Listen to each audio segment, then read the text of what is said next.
திருச்சிற்றம்பலம். தென்னாடுடைய சிவனையை போற்றி, எந்நாட்டவருக்கும் இறைவா போற்றி. அனைவருக்கும் வணக்கம்.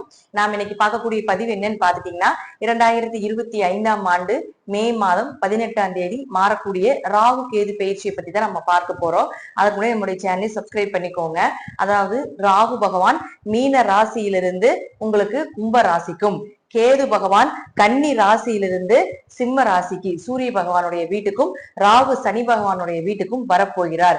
ராகு கேதுக்கள் அப்படின்னாலே நம்ம எல்லாருமே பயந்துக்குவோம். அந்த மாதிரி இருக்க வேண்டிய அவசியங்களே கிடையாது.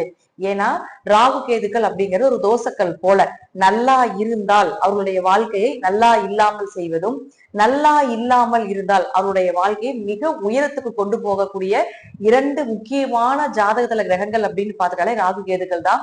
ராகு கேதுக்கள் தான் இந்த 9 கிரகத்துல மிகவும் வலிமையான பெரிய கிரகங்கள்.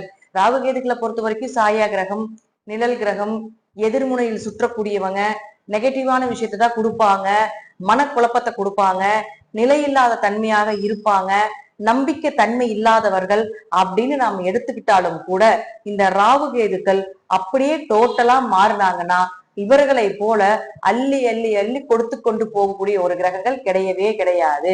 ஏன்னா ராகுவை பொறுத்த வரைக்கும் பாத்துட்டீங்கன்னா பணம், பொருள், ஆசை, இன்பம், பொருளாதாரம் இதற்கெல்லாமே ராகு பொறுப்பானவர். கேது பாத்துட்டீங்கன்னா ஆன்மீகம், பெரிய நபர்களுடைய தொடர்புகள், ஸ்பிரிச்சுவலா வரக்கூடிய ஒரு அமைப்புகள், மடாதிபதிகள், கோவில் சம்பந்தப்பட்டது, ஆன்மீகம் சம்பந்தப்பட்டது, தீர்த்த யாத்திரைகள் சம்பந்தப்பட்டு இப்படி இருக்கக்கூடிய விஷயங்களுக்கு எல்லாமே கேது வேலை செய்வார். கேதுவை பொறுத்த வரைக்கும் மொத்தமா நம்ம சொல்லுவோம் 4 வேதங்கள் இருக்குன்னு நம்ம சொல்றோம் இல்லைங்களா. இதுல 3 வேதங்களை படித்தவர் கேது. ஒரே ஒரு வேதமான அதர்வண வேதத்தை படித்தவர் ராகு. மை, மாந்திரீகம், பில்லி, சூரியம் இதெல்லாம் படித்தவர் ராகு.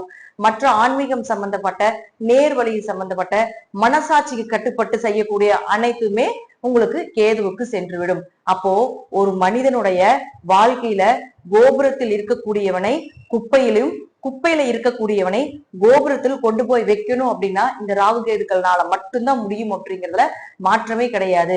ஒரு ஜாதகத்துல உங்களுக்கு பாத்துட்டு நம்ம சொல்லியிருப்பாங்க, நிறைய ஜோதிடர் சொல்லுவோம் இல்லைங்களா, சர்ப்பதோஷம் இருக்கு, கால சர்ப்பதோஷம் இருக்குது, நாகதோஷங்கள் இருக்குது அப்படின்னு சொல்லியிருப்போம் இல்லையா. அதெல்லாமே இந்த ராகு கேதுக்கள் இந்த ராகு கேதுக்கள்னால தான். இந்த ராகு கேதுக்களை பொறுத்த வரைக்கும் பாத்தீங்கன்னா ஒரு 30-32 வயசு வரைக்கும் சர்ப்பதோஷமா, கால சர்ப்பதோஷமா, 30-32 வயசு வரைக்கும் சரியான டேலண்டா இருப்பாங்க. ஆனா அந்த டேலண்ட்டுக்குண்டான ஒரு பதவியோ, உயர்வோ, வருமானமோ, ஒரு நல்ல பெயரோ கிடைக்கவே கிடைக்காது. ஒரு கெட்ட பெயர் மட்டுமே அவங்களுக்கு கிடைக்கும். ஆனா பயங்கர டேலண்ட். இவங்களுடைய டேலண்ட மத்தவங்களுக்கு சொல்லி கொடுத்தா அவங்க மிகப்பெரிய வளர்ச்சி அடைந்து பெரிய லாபத்தை சம்பாதிச்சுட்டு இருப்பாங்க. ஆனா இவங்க அதை செயல்படுத்தும் பொழுது அது தோல்வியில் முடியும். ஆனா 32 வயசுக்கு மேல ஒவ்வொரு ஸ்டெப்பா எடுத்து வைப்பாங்க. 35-38 வயசுக்கு மேல மிக பிரம்மாண்டமான யோகத்தை கொடுக்கும். 40 to 50 ஜாக்பாட்டா நாம எடுத்துக்கலாம். சர்ப்பதோஷம் இருக்கிறதுக்கு மிகப்பெரிய குறுகிய காலத்திலேயே மிகப்பெரிய வளர்ச்சியை கொடுத்து விடும் அப்படிங்கிறதா இதனுடைய தாற்பயம். அது மட்டும் இல்லாம ஒருத்தர் ஷேர் மார்க்கெட்ல ஜெயிக்கிறாங்க, அதே போல சிறிய உழைப்பு மூலமா பெரும் பணம், பிளாக் மணி, அரசியல்வாதிகளுடைய பினாமி பணம் அப்படின்னு நிறைய நம்ம சொல்றோம் இல்லையா. சீக்கிரமா எந்த உழைப்பு மேல அந்த இடத்துல பணம் வருது, சின்ன உழைப்பு மூலமா பெரிய பணம் சம்பாதிச்சுட்டு இருக்கிறீங்க. எத்தனையோ ஷேர் மார்க்கெட்ல ஜெயிச்ச ஜாதகம் எல்லாம் பார்த்தாச்சு. எல்லாமே ராகு கேதுக்களுடைய ஆதிக்கம் அதிகமாக இருக்கக்கூடிய ஜாதகம். ராகு கேதுக்களுடைய ஆதிக்கம் அதிகமா இருக்குது அப்படின்னாலே தாராளமா ஷேர் மார்க்கெட்ல பிட்காயின் சம்பந்தப்பட்டது, ட்ரேடிங் சம்பந்தப்பட்டது, இந்த போல ஆன்லைன்ல வரக்கூடிய வருமானத்துல மிகப்பெரிய வளர்ச்சியை அவங்க அடையிறாங்க. அதுல மிகப்பெரிய லாபத்தை அடையிறாங்க, கொடி கட்டி பறக்குறாங்க அப்படிங்கறதுதான் உண்மை. ராகு கேதுக்கள் நெகட்டிவான கிரகமாக எத்தனையோ சொன்னாலும் கூட இவங்க இல்லாம எந்த ஒரு விஷயமும் ஒரு மனிதனுடைய வாழ்க்கையில சந்தோஷம் அப்படிங்கிறது இந்த ராகு கேதுக்கள் தான். உயர்நிலை அப்படிங்கிறது இந்த ராகு கேதுக்கள்னால மட்டும்தான் முடியும். நாம ராகு கேதுக்களை நம்ம சொல்றோம். அதாவது சனி பகவான் அப்படிங்கிறது சாஸ்திரக்காரன்.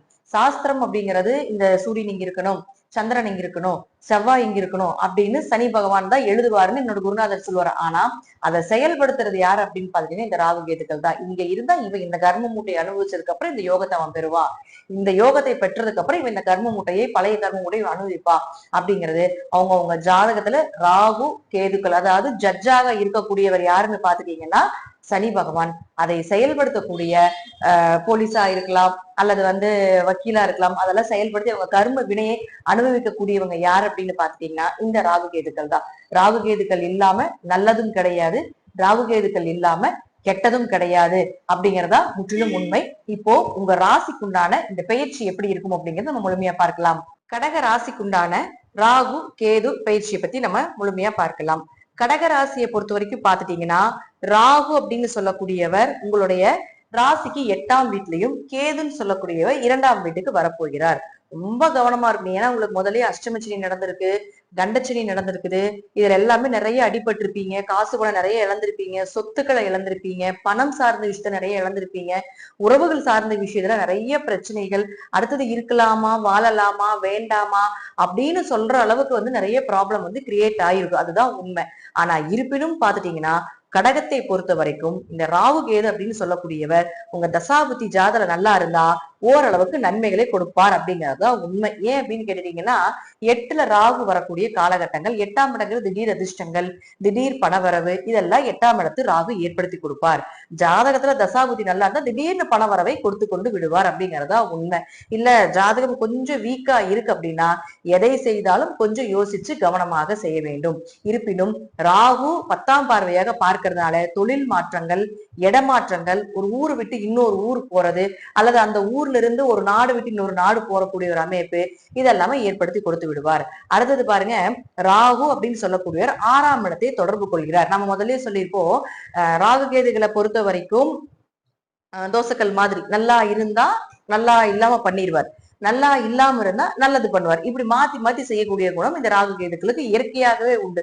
அப்ப என்ன பண்ண போகிறார்? உங்களுக்கு 6ஆம் இடத்தை தொடர்பு கொள்றாருன்னா, கடன், நோய், வழக்கு, வேலையில பிரச்சனைகளாக இருக்குது, ஒரு நல்ல வேலை கிடைக்கல அப்படின்லாம் இருந்ததுன்னா கடனை அடைப்பார், நோயை அதே போல குறைச்சு கொடுப்பார், நல்ல மருத்துவர் எடுத்து கொடுப்பார். கேஸ் ஏதாவது போயிட்டு இருந்தா அது உங்களுக்கு சாதகமா இருக்கிறதுக்குண்டான வாய்ப்பை ஏற்படுத்தி கொடுப்பார். ரொம்ப நாளா கவர்மெண்ட் எக்ஸாம் எழுதிட்டே இருக்கீங்க அப்படின்னா அந்த கவர்மெண்ட் எக்ஸாம் எழுதுறதுக்கு அதாவது ஒரு மதிப்பு அப்படிங்கிறது நிச்சயமாக ஏற்படுத்தி கொடுத்து ஒரு நல்ல வேலை வாய்ப்புகளையும் ஏற்படுத்தி கொடுத்து விடுவார்.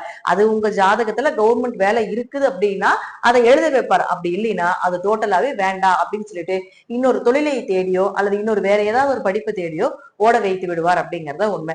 ராகு பொறுத்த வரைக்கும் 8ஆம் இடங்கிறது மறைஞ்சிருக்கிறதுனால ரகசியங்களை வெளிக்கொண்டு வந்துருவார். அதனால உங்களுடைய ரகசியத்தை எல்லாம் ரொம்ப கவனமா வச்சுக்கணும். தேவையில்லாத ஒரு வம்பு வழக்குகளோ, தேவையில்லாத உறவுகள் மூலமாக உங்களுக்கு சிறு சிறு அவமானங்கள், 8ஆம் இடங்கிறது அவமானம்னு சொல்றோம். அப்ப அதையும் கொடுப்பதற்குண்டான வாய்ப்பை இந்த ராகு கொடுக்கும் அப்படிங்கறதா உண்மை. அடுத்தது கேது. கேது 2ஆம் இடத்துல இருக்குது உங்க ராசிக்கு. பொதுவா ராசிக்கோ லக்னத்துக்கோ 2ல கேது இருந்ததுன்னா பண இழப்புகள் வரும் அப்படிங்கிற அமைப்பு உண்டு. ஏன்னா 2 தானே தனஸ்தானம், அங்க போய் கேது இருக்குது. இல்லைங்க பணம் முதல்ல இழந்தாச்சு, கொடுத்தாச்சு, அந்த கொடுத்த பணம் திரும்பி வருமா? கண்டிப்பா ஏதாவது ஒரு வழியில லேட்டா வரும், மெதுவா வரும் அப்படிங்கறத நம்ம எடுத்துக்கலாம். இனி இந்த காலகட்டத்துக்கு மேல கொடுக்கக்கூடிய பணம் நிச்சயமாக வர்றதுக்கு வாய்ப்புகள் இல்லை. அதனால இப்போ இந்த 1.5 வருஷம் யாருக்கும் பணம் கொடுக்கல் வாங்கல் இருக்கக்கூடாது. கடன் கொடுப்பதோ கடன் வாங்குவதோ இருந்தா அதை கட்ட முடியாத அளவுக்கும் கொடுக்க முடியாத அளவுக்கு ஒரு சூழ்நிலைகள் நிச்சயமாக இந்த கேது கொடுத்து விடுவார். ஆனாலும் இந்த கேதுக்கு 4ஆம் இடத்து தொடர்பு ஏற்படுறதுனால ஆரோக்கியத்துல ரொம்ப கவனமா இருந்துக்கணும். அதே போல தாய் கூட கொஞ்சம் மனஸ்தாபங்களும் ஏற்படுறதுக்கு வாய்ப்புகள் உண்டு.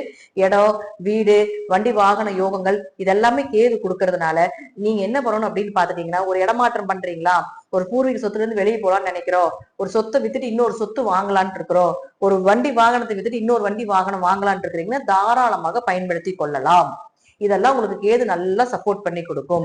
அதே போல இந்த கேதுக்கு பாத்துட்டீங்கன்னா 12ஆம் இடத்து, அதாவது உங்களுடைய ராசிக்கு 12ஆம் இடத்து தொடர்பு ஏற்படுத்தி கொள்றதுனால தீர்த்த யாத்திரை, அதே போல வெளிநாடு வெளியூர் பயணங்கள், இப்ப 6ஆம் இடத்த ராகு தொடர்பு கொள்றதுனாலயும் 12ஆம் இடத்த கேது தொடர்பு கொள்றதுனாலயும் யாராவது வெளிநாடு வேலைக்கு போலான்னு ட்ரை பண்ணிட்டு இருக்கிறீங்க அப்படின்னா அது தடையாயிக்கிட்டே இருக்குது அப்படின்னாலும் அந்த தடையெல்லாம் உடைச்சிட்டு இப்ப நீங்க அந்த வேலை வாய்ப்பை தேடி ஓடுறதுக்கு உண்டான வாய்ப்பும், அங்க நல்ல வேலை நல்ல சம்பளத்தோட வர்றதுக்கு உண்டான வாய்ப்பையும் கொடுப்பாரு. ஏன்னா 4ஆம் இடத்த தொடர்பு கொள்றதால ஒரு இடமாற்றம் உண்டு கண்டிப்பா. அப்ப இடமாற்றம் பண்ணும்பொழுது அது நல்ல வேலையாகவோ நல்ல நீங்க எதிர்பார்த்த சம்பளத்தோட கிடைப்பதற்கு உண்டான வாய்ப்புகள் உண்டு. ராசிக்கு 12ல குரு இருக்கிறதுனால ஏதாவது ஒரு வழியில உங்களுக்கு விரயங்களை பண்ணும். அதே போல வெளிநாடோ வெளியூரோ தள்ளி விடுவார் குரு அப்படிங்கிறது அமைப்புண்டு. ராகு கேதுகளும் ஒரு இடமாற்றம் பண்றதுக்கு உண்டான வாய்ப்புகளோ, சொத்து மாற்றங்களோ, வீடு மாற்றங்களோ, வண்டி வாகனங்கள் மாற்றங்களோ பண்றதுக்கு உண்டான வாய்ப்பையும் ஏற்படுத்தி கொடுப்பார். இப்ப எல்லாருமே பாத்துட்டீங்கன்னா ஏதாவது ஒரு சொத்தை விட்டுட்டு இன்னொரு சொத்தை இது பண்ணலாமா, அல்லது ஒரு தொழிலை விட்டுட்டு இன்னொரு தொழில் பண்ணலாமா, இல்ல இந்த தொழிலே ஒண்ணுமே நல்லா இல்ல வேற எங்காவது போயிடலாமா, இந்த ஊருட்டே போயிடலாமா அப்படிங்கிற ஐடியா எல்லாமே இந்த கடகத்துக்கு உண்டு. சோ இதெல்லாமே இந்த ராகு கேது ஓரளவு உங்களுக்கு சப்போர்ட் பண்ணி ஏற்படுத்தி கொடுப்பார். ராகு கேதுவை பொறுத்த வரைக்கும் பாத்துட்டீங்கன்னா ரொம்ப கவனமாக பண விஷயத்திலயும் பேச்சு விஷயத்துல ரொம்ப கவனமா இருக்கணும். குடும்பம் சார்ந்த விஷயத்துல இன்னுமே கொஞ்சம் கவனமா இருக்கணும். கல்யாணம் ஆகாதவங்களுக்கு எல்லாமே கல்யாண வாய்ப்புகள் தேடி வர்றதுக்கு உண்டான வாய்ப்பு. ஆனா அதை வந்து ஒரு முறைக்கு பல முறை விசாரிச்சுக்கணும். 8ல ராகு இருக்கிறதுனால ஏமாற்றப்படுவீர்கள். அந்த குடும்பம் ஏமாத்துற குடும்பமா இருக்கும் அப்படிங்கறதுனால உண்டு. அதனால நீங்க கொஞ்சம் ரொம்ப கவனமா அந்த குடும்பத்தை விசாரிச்சுட்டு அதுக்கப்புறம் போய் நீங்க வரன் பார்ப்பது என்பது ஒரு சிறப்பான விஷயமாக இருக்கும். இதுலயே இன்னும் கொஞ்சம் உள்ள போய் பார்க்கணும்னு பாத்துட்டீங்கன்னா, சித்தி உறவுகள் மூலமாகவும் கொஞ்சம் மனக்கசப்புகளை ஏற்படுத்தி கொடுக்கும் அப்படிங்கிறது காட்டுது. தாய்க்கு உங்களுக்கு ஏதாவது மனக்கோளாறுகள் இருந்தாலும் அந்த மனக்கோளாறுகள் விலகிரும்னு காட்டுது. அப்படி மனக்கோளாறுகள் இல்லாம இருக்குது அப்படின்னா உங்களுக்கும் அம்மாவுக்கும் ஏதாவது சொத்து பிரச்சனையோ வீடு பிரச்சனையோ அதே போல பாத்துட்டீங்கன்னா பண ரீதியாக சில சில மனக்கசப்புகளையும் கொடுக்கும் அப்படிங்கிறது அமைப்பு உண்டு.